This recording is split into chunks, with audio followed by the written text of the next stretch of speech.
hello रायजोफोर मारै दङ मा खबर कमेन्ट्स खालामहर गासैबो मारै सोलिगासिनो दङ अमा फिसाया गासै 10ता दङ दा अमाया बारा दाम गैया होननाय खोनादों मार्केटावहाय नङाबाथ' थांनाय बाराव 4,000 4,500 मोनदोंमोन जोंहा खिन्थु एबारो बेसेबां मोनथ'नाय नङा ओरैहाय दङ फुख्रि बाव दङ गोबां ना ओरै दङ आरो बैथिं मोनसे फुख्रि दा आङो फैदों जोंनि बारियाव हाग्रा दुजोब्बाय बिराद जिबौबो ओंखारदोंमोन दाखालि दा गोमाजोबलायबाय गैलालाय दा जों सावरायगोन BTC फरेस्ट डिपार्टमेन्टनि साख्रिनि सायाव आरो टेटनि सायाव ओमफ्राय सेन्सासनि सायाव मोनथाम कन्टेन्टखौ जों रायलायगोन आरो लास्टआव जों सरजाबगोन ग्रेड 3 ग्रेड 4 खौहाय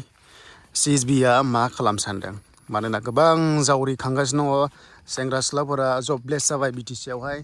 दासिमबो सरकारा जेबो मोनसेबो साख्रि होनो हायाखै गोदान सरकारा दा 1 बोसोर जाबाय 1 बोसोरा टाइम थांबाय 4 बोसोरल'सै 4 बोसोरावहाय आरो 3 बोसोर खामानि मावनानै 1 बोसोरखौ केम्पेनिं खालामनायावनो थांखायो लासै ओंखायनो जेसांहाय थाब बानायोबा जोंनि थाखाय मोजां दा बेखौनो लानानै जों सावरायगोन बेनिखायनो भिडिअखौ नोंथांमोना जोबजासिम नाय बे भिडिअआ जेबो इडिट जानाय नङा डाइरेक्ट आपल'ड जागोन ओमफ्राय दैया नै अखायसो हादोंमोन नालाय अखा हानायखाय दैया थाबाय ओमफ्राय जुखाम गायग्रा हा नालाय हासार दंखायो हासार थानायखाय माइआनो एकदम सोमखोर नै फुरा बरिया नुयो आरो दा गोबावनि उनाव दिनै मोनसे भिडिअ लाबोबाय माने बिदिनो सम लाबोबाय थागोन आङो जेसेबांखि माने BTCआ साख्रि होआ एसेबांखि जोङो भिडिअ खालामबाय थागोन गारनायाव गैया थांनाय बारनि सरकारखौ गारखायाखै एबारबो गारा मानोना इयुथ्सआनो राजा इयुथ्स नायाबाथाय गांला बेलथायाखै सरकारा डाइरेक्ट खोथाखा थांनाय बाराव सरकारा मिस्टेक खालामदों इयुथ्सखौहाय बारा फाथा लायाखैमोन ना बेयावनो गांलाब जादों आरो देग्लायबो बे सरकारा फाथा लायाबा बिसोरबो गांलाब जागोन दा जों सावरायगोन टेटनि सायाव LPUP टेटनि रिजाल्टखौहाय दिनै होगोन गाबोन होगोन बे मासाव होगोन नेक्स्ट मासाव होगोन होननानैनो डेन्जार लेट जाबाय जानुवारिनो होनो गोनांमोन जानुवारि दिनै मा जाखो दिनैहाय अगस्टनि 3 थारिख जालायबाय दा ओमफ्राय आरो कर्ट केस नांदों होनना खोनादों आरो कर्ट केसनि हियारिंआ बे सप्तायाव दङ होनना खोनादों बे कर्ट केसनि हियारिंआ जोबनाय लोगो मा क्लियारेन्स होयो आरो बे क्लियारेन्सखौ होखांबासो BTCआ रिजाल्टखौ होनो हागोन आरो नाथाय जोङो दानि जुगावथ' बयबो सियान ना दा स्टे अर्डारखौबो नुवाखै आरो जे बे एपइन्टमेन्टखौ होनो मोनथ'वा होननानै कर्टनिफ्राय स्टे अर्डारखौ जों नुवाखै दा बेखौ नुयैखायनो एसे गोनो गोथोआव दङ आरो बयबो दा नंगौना नंमारा बेखौ सानदों आरो नंबाबो मोनसेल' रिकुवेस्ट माने सरकारा बे दानाव आगस्टआव रिजाल्टखौ होदो सेप्तेम्बरहालागै जइनिं खालामदो मानोना टिचार डेआ जोंहा 5 सेप्तेम्बराव 1 थारिखआव जायोथ' बेनि सिगां जाहाथे साख्रिखौ होयो आरो स्पेसियेलि जोंनि बर' मिडियामाव ओरैबादि कन्डिसन जादों दायो स्टुडेन्ट्सनि एनरलमेन्टआनो गैला 30 जन थानांगौ हिसाबाव 30 जनानो गैया बहाबा 6टा 7टा 8टा 9 जन 10 जनल' दङ आरो मोनसे लिस्ट आउट जादों बे लिस्टआव BTCनि बर' मिडियामनि लिस्टआनो स्कुला LPUP स्कुला टटेल 1000सिम बारा दङगोन जेरावनोखि 30 जन स्टुडेन्ट्स गैया 30 जन स्टुडेन्ट्स गैयाबा बेखौहाय मार्च आप खालामनाय थांखि लादों आसाम सरकारा दा बे 30 जन गैयिया जोंनि कार्बि आंलं बेनिफ्राय जोंनि BTCआव बिराद दङ स्कुला 3000नि खाथियाव दङ दा बेखौ मार्च आप खालामबा गंनैजों मोनसे खालामबा 3000आव 1500 स्कुल थागोन 1500 थैगोन बिदि टाइपनि जादों आरो दा बेखौ सल्भ खालामनोबा मास्टारखौ एभेलेबेल खालामनांगोन गंसे स्कुलाव होमबासो स्टुडेन्ट्सखौ सोगोन नालाय पेरेन्टसफ्रा आरो मोनसे मिस्टेकआ बेबो जोंनि पेरेन्टसफ्रा बर' मिडियामाव सोखाला लासै 10 बोसोराव बहाबा स्कुला थानायबो नंखाया दानो गैखाला बहाबा दा बिराद प्रब्लेम आरो दा ओंखायनो BTC सरकारा मोजां इनिसियेटिभ लानानै थाब साख्रि होदो ओमफ्राय आरो बुंदों दाखालि GT PGTबो ओंखारगोन होननानै GT PGTआबो ओंखारा नङा टेट काम रिक्रुटमेन्ट टेस्ट जागोन बियो BEd थानायफ्रा मोनगोन कमप्लिट जानांगोन फार्स्टनि इयारा मोननाय नङागोन कमप्लिट जानांगोन आरो होमबासो नोङो बे एग्जामाव एपियार जानो हागोन आरो बे टेट काम रिक्रुटमेन्ट टेस्टआ ओरैबायदि मोजां 1:1 नालाय सिलेक्सना जायनो मेरिट बेसिसाव एग्जामाव पास जायो बेनो मोनो आरो खिन्थु टेट एग्जाम कन्डाक्ट खालामबा टेट पास जाबावनांगौ टेटआवहाय पार्सेन्ट थाबावनांगौ होमबासो लास्टआव साख्रि मोनहैयो एकदम लं प्रसेस LPUPआ जायनि जाहोनाव टेट एस'सिएसन थाबाय दावराव दावसि जाबाय बिदि जायो आरो ओंखायनो LP UPनि टेटखौ बोखारनानै टेट काम रिक्रुटमेन्ट टेस्ट खालामबा बेस्ट जायो बेखौ सरकारा आसामा जाहाथे उनाव बानायो आरो दा GT PGTआ 1000 बारा फैगोन बेखौ खोन्थाखाबाय सरकारा बिथाङा बुंदों मोजां फैनांगौ मस्ट वेलकाम बाट LP UPआसो मेन LPआ मेन गुदि फरायसालि LPसो नालाय LPआव जुदि स्टुडेन्टस गैयाबा UPआव सोर सहैगोन UPआव गैयाबा GTआव सोर सहैगोन PGTआव सोर सहैगोन प्रब्लेमा बे ओंखायनो आं रिकुवेस्ट खालामदों BTC सरकारा जाहाथे टेटखौबो थाब होयो दाना फैबाय फरेस्टनि सायाव सेकेन्ड आपडेट BTC फरेस्ट डिपार्टमेन्टनि फिजिकेल टेस्टआ जोब्बाय 24 जुलाइआव चेयारमेन बिथाङा बुंदोंमोन सप्तासेनि गेजेरावनो फिजिकेल टेस्टनि रिजाल्टखौ होगोन होननानै नाथाय सप्तासे जाबाय होनजाबाय जेबो नङा बे आगस्ट दानाव बे फार्स्ट सप्तायाव होबानो जासै थाब थाब होदो थाब थाब एग्जाम लादो थाब थाब भाइभा लादो लं प्रसेस खालामबा एकदम बेजाल जायो नेनो बायो आरो फोथायनो गोब्राब मोनो सिङाव माबाफोर जाबाय नामा होननानै सानो आरो स्टुडेन्टसफ्रा ओंखायनो थाब थाब खालामनांगौ जायनो एग्जामाव मोजां नाम्बार मोनगोन बेखौनो भाइभा लादो ओमफ्राय साख्रि होदो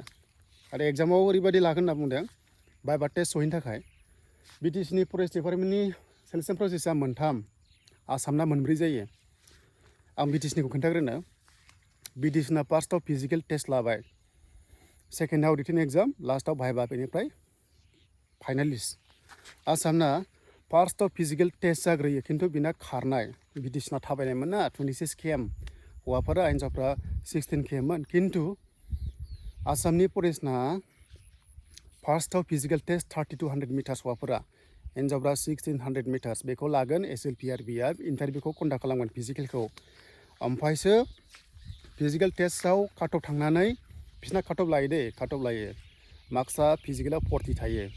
ओमफ्राय एग्जाम लागोन रिटेन एग्जाम लाखांनानै आरोबाव काटअफ थांनानै फिजिकेल टेस्ट लागोन थाबायनाय 26 kmआनो आरो थाबायनायालाय बे थिगानो इट्स अके 4 घन्टायावहाय हौवाफोरा 26 हिन्जावफ्रा 16 4 घन्टायाव आरो लास्टआव भाइभा दंबावो आसामना ओमफ्रायसो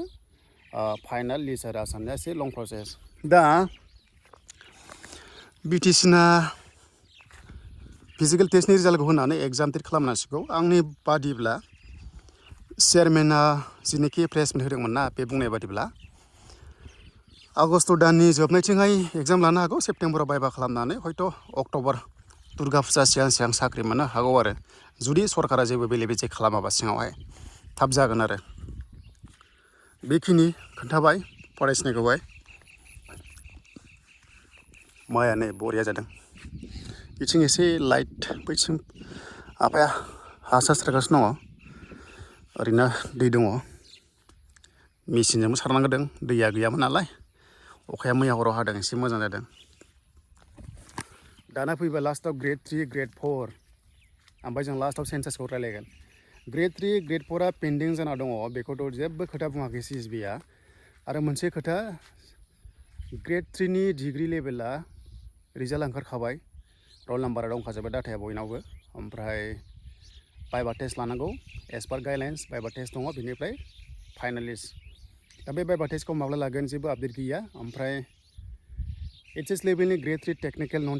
टेक्निकेल होनोबा जेरैहाय टेकनिशियान्स थाबाय जेरै फार्मासिस्ट थाबाय लेब टेकनिशियान्स थाबाय एक्सरे थाबाय रेडियोग्राफार्स थाबाय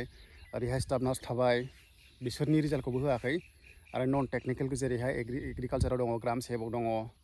माने एग्रिकालचार एक्सटेनसन एसिस्टेन्ट बेनि ग्राम सेबक ओमफ्राय सेक्सन एसिस्टेन्ट SA दङ इरिगेसनावहाय ओमफ्राय जुनियर एसिस्टेन्ट दङ WCDआव पस्ट दङ सुपारभाइजार्सफोर दङ बेफोरनि रिजाल्टफोरखौहाय होथ'वाखै आरो ओमफ्राय आरो अलरेडि ग्रेड 4 2 पेज लानाय भाइभा टेस्ट मोनसे अनलाइननि मोनसे अफलाइननि खालामदोंमोन दा बेनि रिजाल्टखौ होबानो हायो खिन्थु होआखै आरो सरकारा दा बे जाहैबाय थांनाय बायदि सरकारनि इन्टारभिउमोन नालाय दाथ' गोदान सरकार दा बेखौ मा खालामगोन जेबो आपडेट गैथ'वा बेनिफ्राय मोनसे खोथा इउथ्सआ बुंदों बेखौ केन्सेल खालामनो मोना आरो केन्सेल खालामनायाबो इजि नङा उइदाउट जेबो प्रब्लेम मानो होनबा इलिगेलनि जेबो खोथा ओंखारथ'वाखै फाइनालिस्टआनो ओंखाराखै नालाय बहाथो इलिगेल जानो रिजाल्टखौनो होआखै बेखायनो CSBआ बेखौ एसे नायबिजिरनांगोन आरो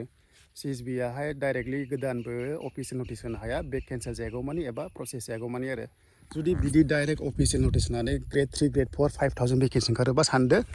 सिगांनिया गैला खिन्थु जुदि गैलाबा इउथ्सआ खिन्थु जावरिखांगोन बे 100% सियर मानो होनबा इयुथ्सआ बिराद खस्थ' खालामनानै IPO दाननानै एप्लाइ खालामनानै एग्जाम हैदोंमोन दा बे इयुथ्सनि मेहनत खालामनाय स्ट्रागोल